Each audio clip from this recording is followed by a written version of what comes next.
Hi there, this is Andrea Mowry of Drea Renee Knits, and this is a little weekly podcast where I try my best to answer some of the questions you've sent in. Usually they're mainly about knitting, but sometimes we talk about other things like spinning and sometimes cooking, health, sewing, what have you. So welcome back. I am wearing my metamorphic sweater today and my Harlow hat because I want to be cozy. And this is the time of year for coziness. I've also got my little matcha tea here, which I have to tell you, coffee has been one of the reasons I have woken up every morning for years. I go to bed looking forward to the moment that I get to have my coffee. So I am just blown away that one day, it's the afternoon, I'd had some matcha tea in my cupboard, and I was like, I'm gonna have that this afternoon. And it was the most pleasant feeling and taste and everything with my matcha that I was like, I kind of am enjoying this more than my coffee, which I mean just feels like, I'm so sorry. I hope my coffee didn't hear me say that. But the next day I still had some coffee in the morning, but then again in the afternoon I was like, I'm gonna go for the matcha. And then the next day I didn't have any coffee and I just had my matcha. And I kind of haven't looked back. And I mean, I will tell you, I've had to do some elimination diets and things like that as I have tried to figure out my health over the past few years. And the one thing that I always refused to give up was coffee. I think one time I made it maybe 2 weeks and I was so miserable that I was like, I've given up too much in my life. I'm taking back my coffee. You cannot make me skip my coffee. So it's been completely unintentional, but I am just really enjoying the matcha. Didn't even see it coming. Wasn't on purpose. Nothing wrong with coffee, I think. I mean, we all have our own opinions, but I mean, I still love the smell of coffee, but in the past few weeks, it just wasn't sitting well with me. Like even the flavor of it, which I love, like I usually love coffee, like coffee ice cream is my favorite flavor ice cream. And I love the smell of it. And all of a sudden it just wasn't feeling the same anymore. So I don't know, maybe someday I'll return to the coffee, but in the meantime, I have got to say I'm really loving my matcha. I realize that this is a totally random little side rant to get today started. But if you're interested in how I make my matcha, I actually learned it from What Grandma Ate, which is an Instagram and food blogger. And she's fantastic. We've tried a few of her recipes. I actually shared one a while ago in my newsletter for these spicy gochujang noodles that have like zucchini and some rice noodles in them that were big hit with our family. Anyways, she does this really, really easy peasy little matcha. I don't even really want to call it a latte because there's just not that much milk in it. Maybe she calls it a matcha latte though. But I also shared that in my newsletter a few weeks ago. But it's basically, I do like a 1/4 cup coconut milk and my matcha and some collagen and some hot water and buzz it up with my immersion wand, my little immersion blender. So if you're curious, maybe I'll put that, I'm going to add that little link to her site because she also has fabulous recipes. And I think all of them are gluten-free. So for anybody interested, I'll put that below. Maybe I'll just put it right at the top here. All right, anyways, hi. Thanks for coming back, or maybe this is your first time. I don't always start these with a weird side tangent about my current love affair with a certain hot beverage, but that's where we are on this lovely March Friday. So welcome and let's get chatting. I already talked about what I'm wearing, so let's answer some questions. All right, I just want to make sure I'm back to my right thing. Here I am. Okay. Could you speak some about how to measure your body for the correct yoke depth and how where yoke depth is measured on a sweater, both yoked and raglan? I recently knit a raglan that doesn't fit well in the yoke area and it pulls the collar down. To make sure I pick patterns and sizes that better fit me, I am looking for guidance. Does yoke depth need to include any measurement in the armpit area or just to the front of the armpit? Should my yoke front and yoke back touch beneath my armpit? And where should I start the measurement from? The collarbone? Thanks for your help. Okay, so you know what's interesting is I have never actually measured my body for yoke depth. I've only measured the garment that I am making, that yoke depth. And I didn't even think about that the first time I read your question. So I don't actually have a tip for measuring your body, but I do have a tip about how I judge yoke depth on myself. So I guess that's what I'm going to give you today. As far as how to measure the yoke, so a lot of sweater patterns will say, especially if you're knitting from the top down, they might say continue knitting even until the yoke measures this amount of length in inches or centimeters. So it will depend on the designer and the pattern how to measure that. Some people are going to measure diagonally. Some people are going to measure straight down. Some people are going to go from the bottom of the ribbing. Some are going to go from the top of your collar.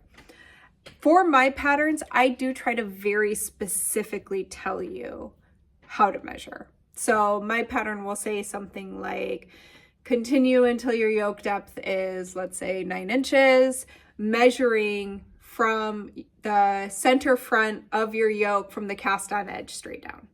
So I try to be pretty specific because I do think that it can vary depending on, so I don't want to tell you this is how you must measure this because it might differ depending on the designer and who's writing that pattern and how they think that should be measured. So look for clues in the pattern. But generally speaking, you want your yoke to be at least, I would say, 1 to 2 inches beneath your actual underarm. So what it sounds like in that other sweater, it does sound like the yoke was too shallow. And so your arm is like pulling your yoke down a little bit. That's what it sounded like was happening. So I would say that you need more depth. The nice thing is it's a pretty easy modification in patterns to make. The only time it gets tricky is if there's all over like color work patterning. Then it can be a little trickier to adjust how deep a yoke is. But a lot of patterns that are knit from the top down, whether they be raglan or a round yoke, if there is patterning, a lot of times it's only in the upper yoke here. And you can just continue until it's the depth you like. And if you're knitting from the top down, you can try it on. So I would try it on and I would let it, fall over your arm and just kind of see if it's hanging out at least, I think 2 inches is a good amount underneath the underarm. So that would be about 5 centimeters. So, but this is also where we kind of get into which I'm going to come back to this in another question later actually, but kind of into the magic number. So if you do find, I've talked in previous episodes about my magic numbers, and all I'm referring to is units of measurement you have found work really well for your body and in a style that you really like. So that can be sleeve length, body circumference, whatever it is where you're like, whenever I knit a sweater that is, this I like to use for drop shoulder, I think is one that I use a lot. So like an oversized drop shoulder sweater, I find that my favorite amount of ease is 10 inches. 10 inches, I really like how that tends to drape on my frame. So I measure my full bust and then I add 10 inches to that. And I really like that measurement for a drop shoulder. So that's what I'm talking about. When you find a measurement like, oh, I find that, 18 inches tends to be a really perfect length for my long sleeves, or 14 inches is a great length for my quarter length sleeves. So like whenever you find little numbers like that are working for you, jot those down in your knitting notebook so you can refer back to them. So when you have knit a sweater that you're like, oh, this yoke depth worked really well for me, write down what that depth was and how you measured it, so that moving forward you can apply that to future projects that you're working on. So I hope that helped. Yeah, I guess that's all I have to say about that.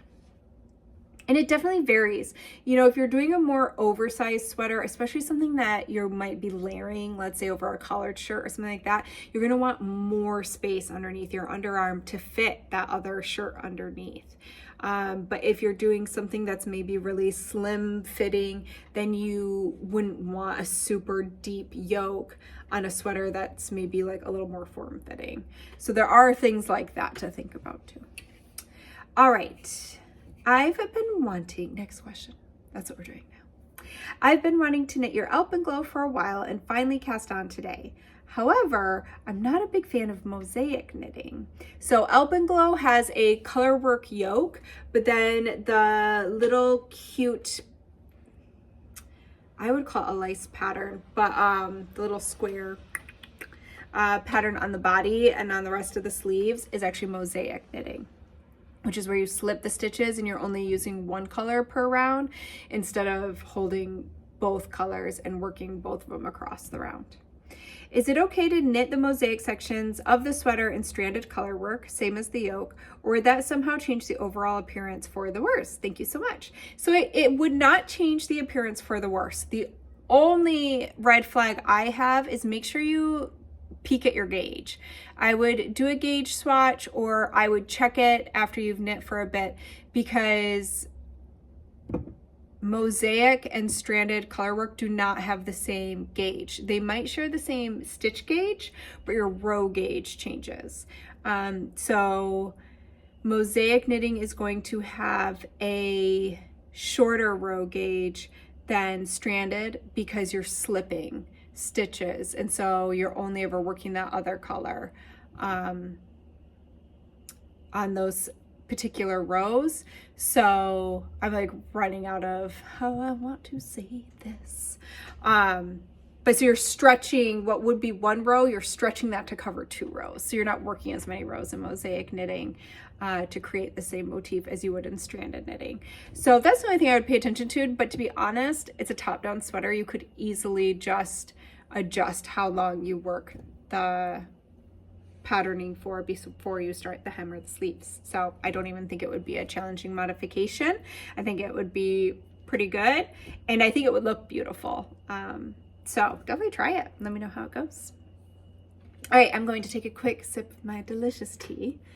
Maybe you're drinking some tea or coffee with me, and you would like a quiet moment to enjoy yours as well.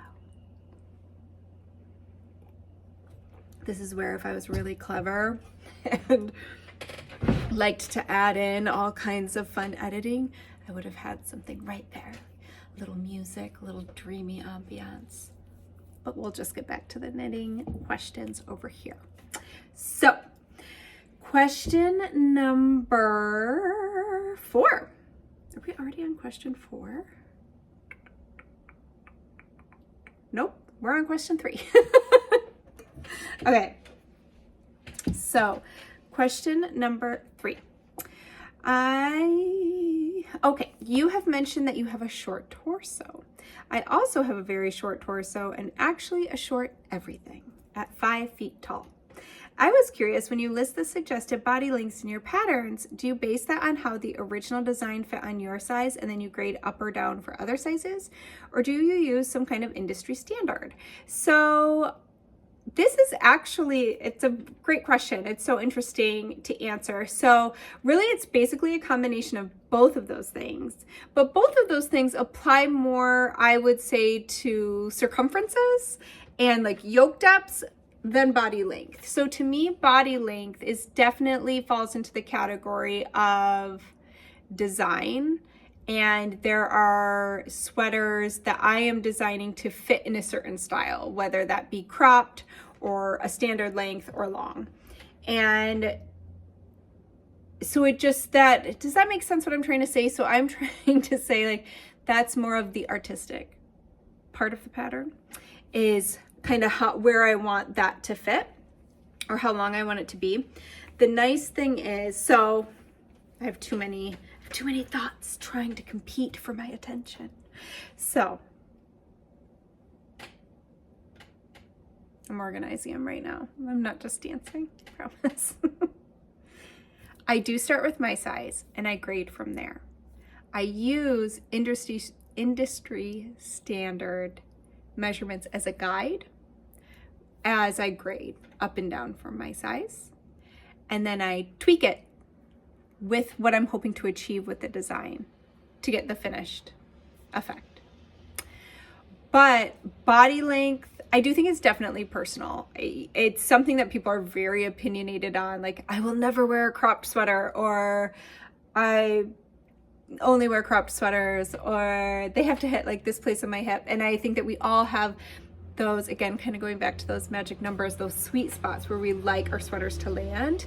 So I think always, unless it's a kind of bizarre construction, like maybe knit from the side or something like that, where it's harder to add or reduce length, I think even then I include it.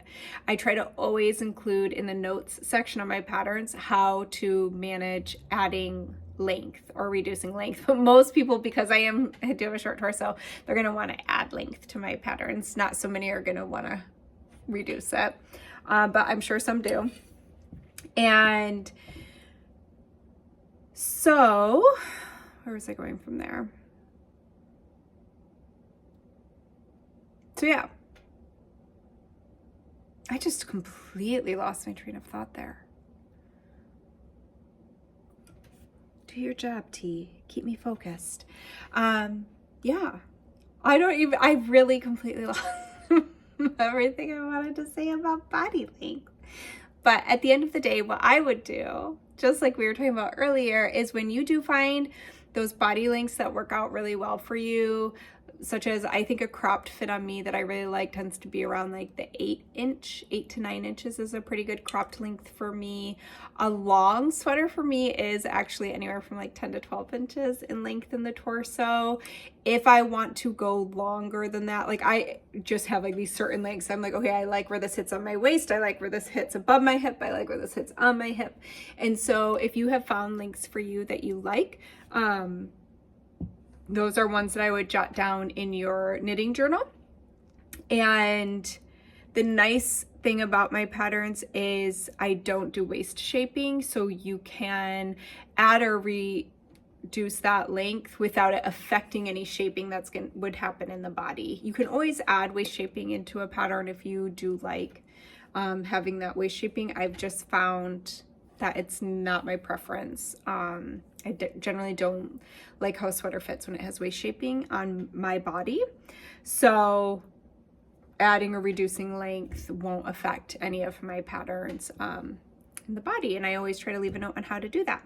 But yeah, it is, when I grade sweaters, it is based on industry standard. And then there's always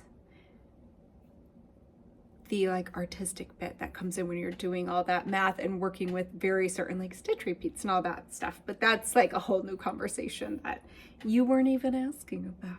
So I will end that one there. All right.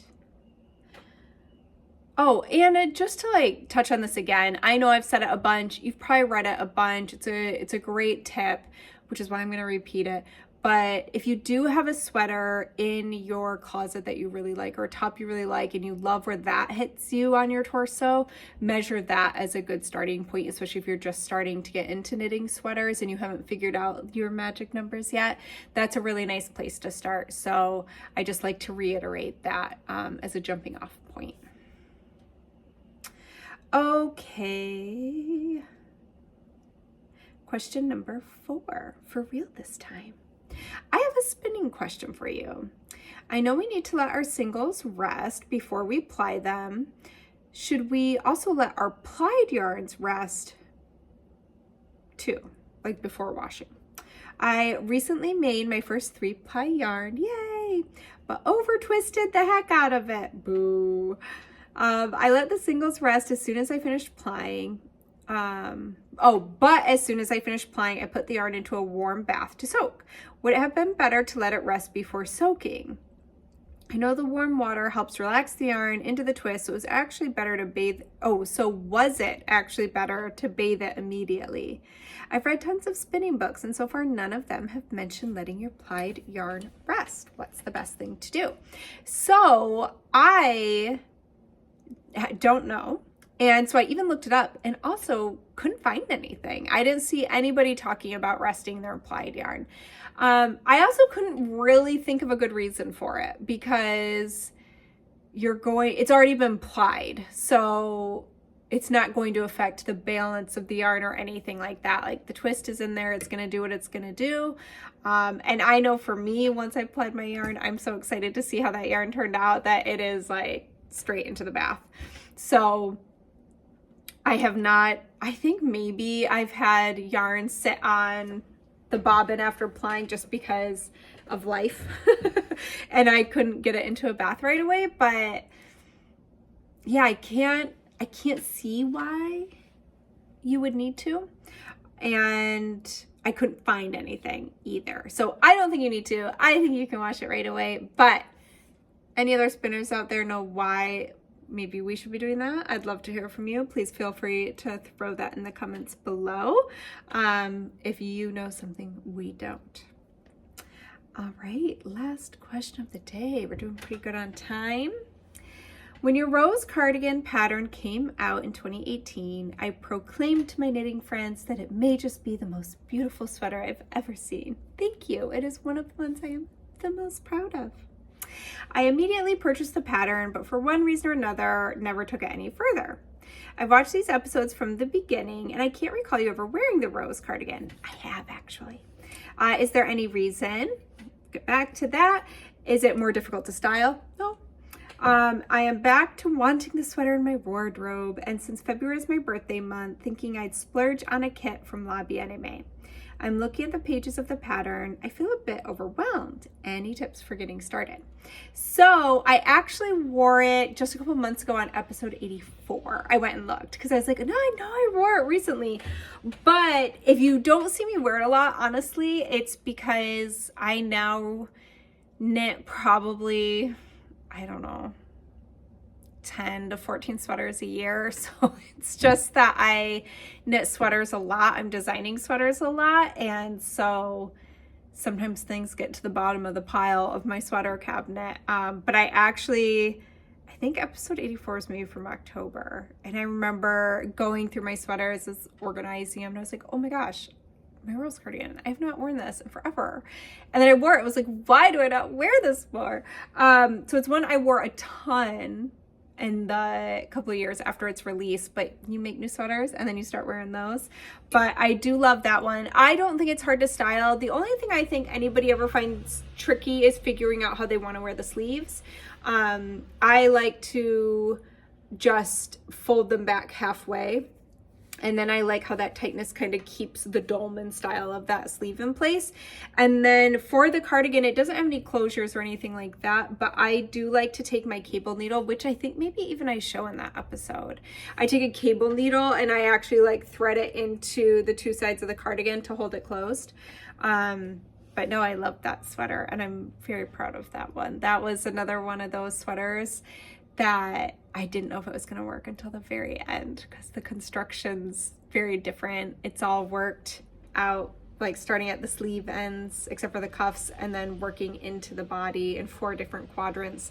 But then you have to knit the ribbing all along the bottom, and then you do the little cable bands to the cardigan and stuff. So I do think that it is a pattern that if you're just leafing through, it can look intimidating because it's a longer pattern and it's not the usual construction that we generally are using when we're knitting sweaters. But I've seen so many people do it, including more inexperienced knitters. And the best tip I can give you is to just trust the pattern and use the tick sheets that I included. So I included little check sheets because I would say the trickiest thing about the pattern is that there are like at the same time things going on. So you have to twist a cable or increase here, but you're also fading. So there's a few things like that going on, but if you use your check sheet, it makes it so much easier. I also am a huge fan of row counters, and I think for a pattern like that, knowing exactly which row you're on is really helpful. So that would be my couple of tips for you. All right, I think that's everything. As always, I will go ahead and link the patterns I am wearing today below. I'll also throw in my little matcha recipe that I was chatting about. And I think that's it this week. So I hope you found this week's episode helpful. If you have a question you would like me to answer, there is a link to the form that you fill out to ask questions below in the show notes. And I hope to see you back here next week. Have a great weekend. I hope you get to make something, even if it's just memories with the people you love. And I'll see you next time. Bye.